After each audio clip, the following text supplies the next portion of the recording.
The Dow Jones up 196 points. President Trump sounding like a president for a change. We've got Woolworths set to wow the markets, and reporting season so far, has it been good, bad or indifferent? I'm Peter Switzer. I'm Paul Rickard. And we're mad about money.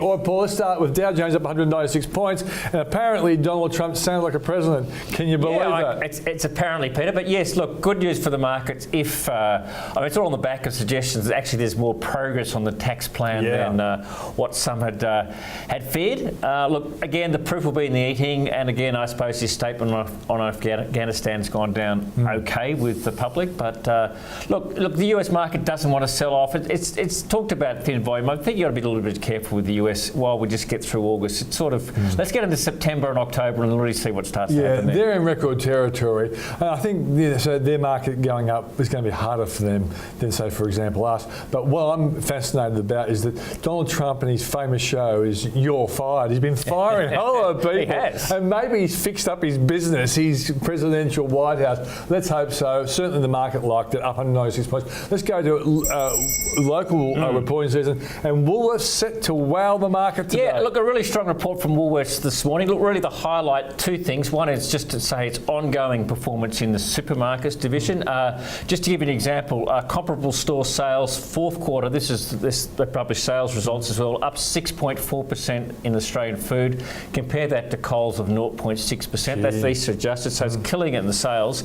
Also, supermarkets actually made more money in the second half than the first half in last year. So compare that to Coles, where most of the pressure was, at least in the Wesfarmers result, was in the Coles lack of performance. So market's going to like Woolworths' result this morning, no doubt about it, a higher dividend than people were forecasting. Yeah. Look, I still think Woolworths is a bit expensive. You know, it did get down almost from the low 20s. It's now $27, but that's a positive for the market. One of the better stories we've seen from reporting season so far. Yeah, and CEO Brad Banducci can take his hat off and take a bow because he's done well there, hasn't he? He has. Still some challenges with Big W, but again, they seem like they're making a little bit of quicker progress on Big W than Wesfarmers is making with Target. Well, I bought some Mambo slippers from Big W recently, and they were quite good. Cheap as well. All right, Paul, let's just talk about reporting season in total. Are we seeing enough to push this market out of this trading range of what, 5,600? The positive news is not going down, Peter. I mean, are we seeing enough? I think there's a couple of things we are seeing. Much better dividends.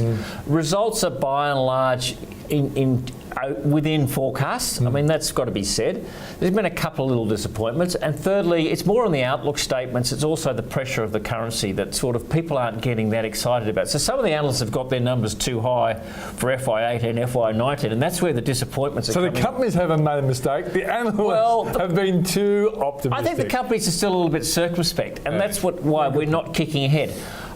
Look, I mean, BHP is a good example yesterday. That's an okay result. I think, look, again, it's going to be good for shareholders. But to me, it's really BHP has responded to the pressure of Elliott and selling its shale oil business in the US and a few other things, get bigger returns to shareholders. That's all good news. But again, so much of that is price. I think the highlights have been cases like Fortescue's probably been one of the strongest results, Peter. Yeah, and I think it's fantastic. The Fortescue it now looks like a company that is going to be always volatile, dropping by large amounts, pumping up. It's going to be a company that looks kind of respectable, I think.